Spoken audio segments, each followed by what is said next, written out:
Hello everyone, welcome back. In this video, I'm going to show you how to add and switch between multiple Binance accounts on Binance app in 2025. So in order to do it, first of all, you need to launch your Binance application and then log in into your main account. Now Binance has made some changes in its UI, so you may find some of the tabs here and there.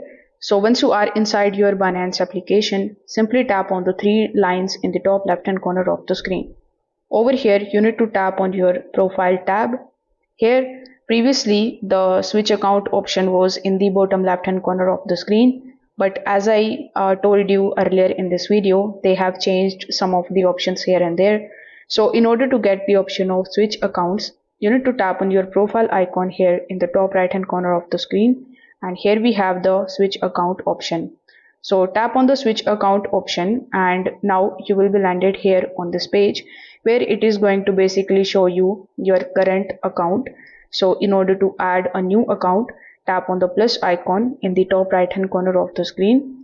Now it will redirect you here on this page where you have two different options. You can use your already registered Binance account if you have its credentials. Simply provide your email address, phone number and your password, and then you can basically log in into your account.